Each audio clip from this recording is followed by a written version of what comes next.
Kaixo, egunon.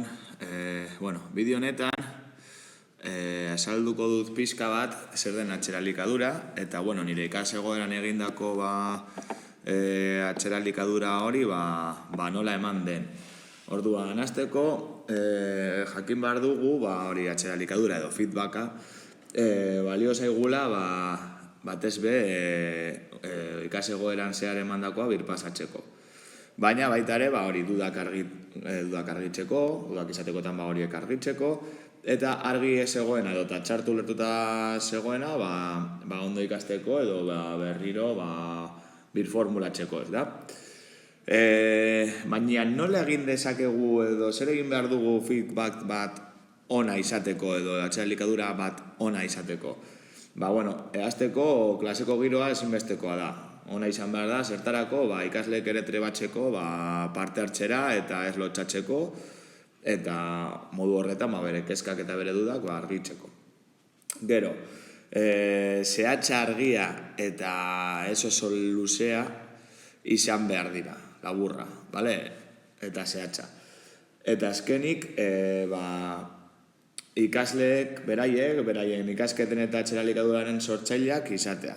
Eta hori, protagonismo hori beraiek izatea. Eurek dira beraien ikasketen protagonistak, orduan, beharrezkoa da, beraiek berak sortzea ikasketak. Noiz egin behar da atzeralikadura? Alde batetik, ikasegoeran zehar, bai? Ikasegoeraren oinarrizko jakintzak ematen ditugun heinetik, beti egon behar da feedback bat, bai? Baina baita ere egin behar da amaieran, unitatean zehar landutakoa pixka bat birpasatzeko eta horri irtera emateko. Nire kasuan, Euskal Herri buruzko ikasegoera bat prestatu nuen, eta horretan horrelako Euskal Herritik egindako ibilbide bat egin zen orduan. Zer egin edo nola izango zen feedbacka? Pixka bat birpasatzen, herri bakoitzean egindakoa. Adibidez, Bilbon, Guggenheim Museoa jakin behar dute itsasontzi forma dutela, Frank Gehrig sortu zuela, eta kanpoaldetik edo lau eskultura garrantzitsu dituela. Alde batetik zuhaitza, ama armi arma, tulipanak eta pupi txakurraz, da? Gero, Gipuzkoatik, Zumaian egindako geldiketa edo, hor flitxak ikusi genituen, eta hor jakin behar dute, ze nolakaltako formazio geologikoak diren, eta nola sortu egin ziren, eta zein garaian. Gero, Zuberoara baldin bagoaz, Lapurdira baldin bagoaz, hortxe, Larrungo trena nola zen ikusi genuen, eta bertan metroarekin dituen ezberdintasunak. Orduan pixka bat hori jakin behar dute. Metroa askoz azkarrago jaten dela, metroa normalean lurpetik jaten dela eta bestea menditik, bata egurrezkoa dela eta bestea burdinez egindakoa batez be, gauza horiek, ezberdintasun horiek.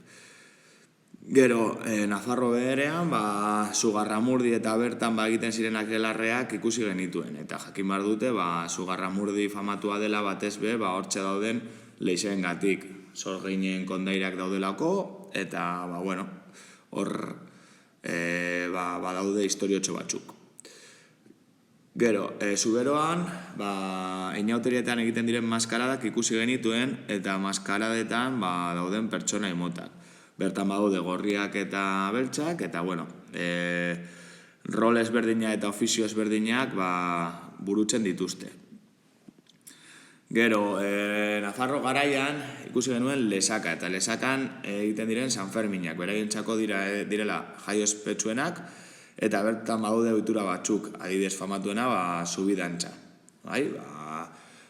zubiaren bi aldeetan jartzen dira dantzariak eta espata dantzatzen dute. Eta azkenik bizkat egon ginen aztertzen Euskal Herriko mendiak, eta hortxe ikusten duzuenez, batez be Gorbeia, Gorbeiaren historia eta Gorbeiaren gurutzaren historia aztertzen ikusi egon ginen, eure jakin behar zuten nola 3 aldiz aldatu egin dela gurutze hori, definitiboa lortu arte, eta Euskal Herriko beste mendi esanguratsu batzuk, edo famatu batzuk, zeintzuk ziren, egon ginen ikusten. Eta gutxi gora bera, hori modu orokorrean, hori izango zen, beraientzako feedbacka. Esan dudan bezala, zehatza, argia eta laburra izan behar da. Beraiek jakiteko eta hori gutxi gora bera ikasegoeran zehar zer eman den eta denbora oro egoteko horrekin buruan. Beste bat